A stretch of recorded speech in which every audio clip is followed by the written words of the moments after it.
United states of America, दुनिया की एकमात्र सुपर पावर।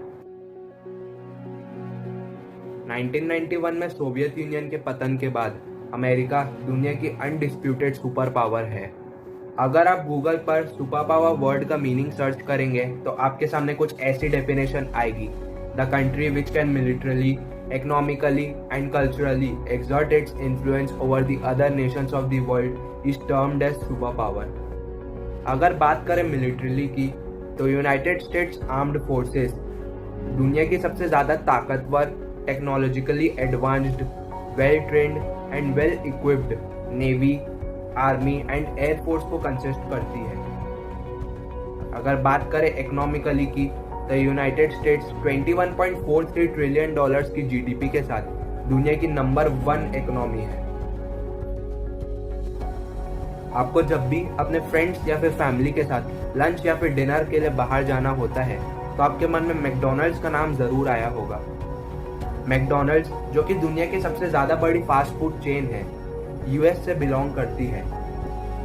ना सिर्फ मैकडॉनल्ड्स बल्कि other popular fast food chains जैसे कि डोमिनोज, केएफसी, पिज्जा हट, सबवे एसेट्रा भी अमेरिकन ब्रांड्स हैं। आपको जब भी एक नया स्मार्टफोन या फिर कंप्यूटर परचेज करना होता है तो आपके मन में आईफोन या फिर मैकबुक का नाम जरूर आया होगा, जो कि ऑब्वियसली एप्पल प्रोडक्ट्स है। एप्पल भी एक यूएस कंपनी है।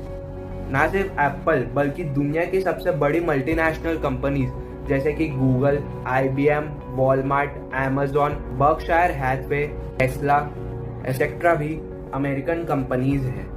हॉलीवुड आज फिल्म जगत पर राज कर रहा है।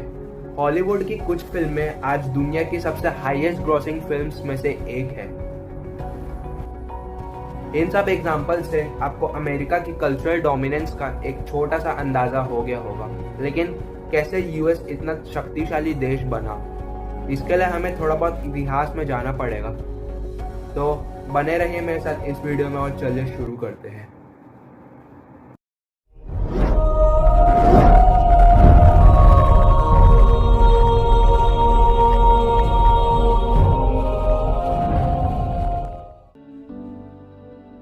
साल 1492 क्रिस्टोफर कोलंबस ने नॉर्थ अमेरिका की खोज की और फिर उसके बाद देखते ही देखते यूरोपियंस ने यहाँ पर अपनी कॉलोनीज बसानी शुरू कर दी और 80 to 90% नेटिव पॉपुलेशन का सफाया कर दिया। लेकिन हमारी मेन कहानी शुरू होती है आज से लगभग 250 साल बाद 1756 से। यूरोप के ग्रेट पावर्स के बीच 7 साल लंबा ग्लोबल कॉन्फ्लिक्ट शुरू हो गया, जिसे 7 ईयर्स वॉर के नाम से जाना जाता है। 7 ईयर्स वॉर के तहत नॉर्थ अमेरिका में फ्रांस और ब्रिटेन के बीच युद्ध चल रहा था, लेकिन आखिर में ब्रिटेन ने फ्रांस को हराकर नॉर्थ अमेरिका में अपना कब्जा जमा लिया। ब्रिटेन के कब्जाए हुए रीजन्स को 13 कॉलोनीज के नाम से जाना जाता था, क्योंकि वो बेसिकली 13 स्टेट्स थे जो डायरेक्टली ब्रिटिश कंट्रोल में थे। 7 ईयर्स वॉर ने ब्रिटेन को भारी कर्जे में डुबो दिया था। अब इस कर्जे को रीपे करने के लिए यूके ने अपनी कॉलोनीज़ में नए तरह के tax and unfair laws impose करने शुरू कर दिए, जिस वजह से 13 कॉलोनीज़ की जनता अपमानित महसूस कर रही थी और उन्होंने ब्रिटेन के खिलाफ वॉर डिक्लेयर कर दी, जिसे अमेरिकन रेवोल्यूशनरी वॉर के नाम से जाना जाता है, और आखिर में जीत हासिल की।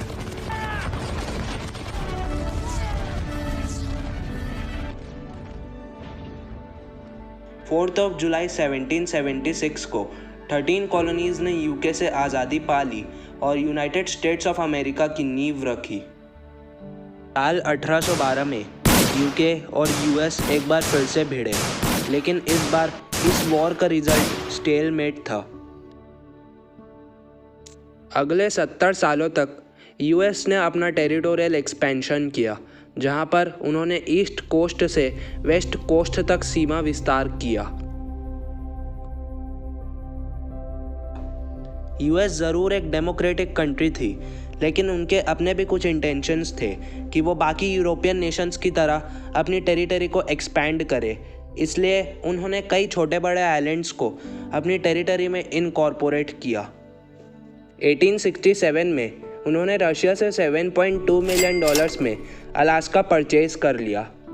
1898 में उन्होंने स्पेन को वॉर में हराकर क्यूबा, पोर्टो रिको और गुआम एनेक्स कर लिया और स्पेन को $20 मिलियन देकर फिलीपींस परचेज कर लिया। इसी साल उन्होंने हवाई को भी फोर्सफुली एनेक्स कर लिया। अमेरिका के लिए सब कुछ अच्छा चल रहा था, लेकिन वहाँ पर अफ्रीकन्स के खिलाफ स्लेवरी प्रिवेलेंट थी, जहाँ उनके साथ कलर के बेसिस पर भेदभाव किया जाता था। उन्हें हार्श लेबर वर्क करने के लिए मजबूर किया जाता था और बेसिक फैसिलिटीज से भी प्रतिबंधित कर दिया जाता था। हालत इतनी बिगड़ चुकी थी कि उन्हें ब्लैक मार्केट में बेचा जाने लगा। यूएस में स्लेवरी प्रैक्टिस को ख़त्म करने के लिए एंटी स्लेवरी मूवमेंट्स की शुरुआत होने लगी, लेकिन कुछ लोग स्लेवरी को एबॉलिश नहीं होने देना चाहते थे। परिणाम स्वरूप देश दो भागों में बढ़ गया।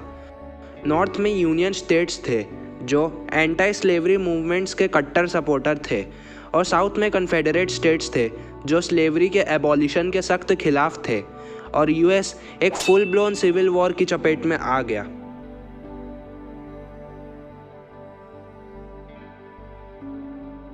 आखिर में सालों की लड़ाई और लाखों मौत के बाद कन्फेडरेसी ने यूनियन स्टेट्स के आगे घुटने टेक दिए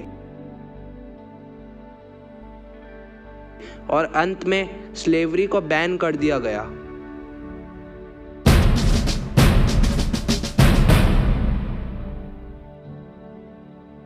$1900s आते आते यूएस ने अपने आप को एक वर्ल्ड पावर के रूप में इस्टेब्लिश कर लिया था। उनके पास अपने खुद की कॉलोनीज और एक वास्ट इंडस्ट्रियल और मिलिट्री पोटेंशियल था,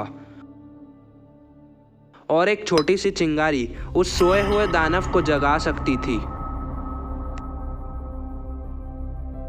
1914 में ऑस्ट्रियन राजकुमार फ्रांस फर्डिनेंड सैराजेवो नाम के शहर के टूर पर थे, जहां पर एक सर्बियन रेवोल्यूशनरी ने उनकी गोली मारकर हत्या कर दी। ऑस्ट्रिया ने सर्बिया को फ्रांस फर्डिनेंड की मौत का जिम्मेदार बताया और एक अल्टीमेटम इशू किया, या तो सर्बिया ऑस्ट्रिया के सामने सरेंडर कर दे या फिर युद्ध के लिए तैयार हो जाए।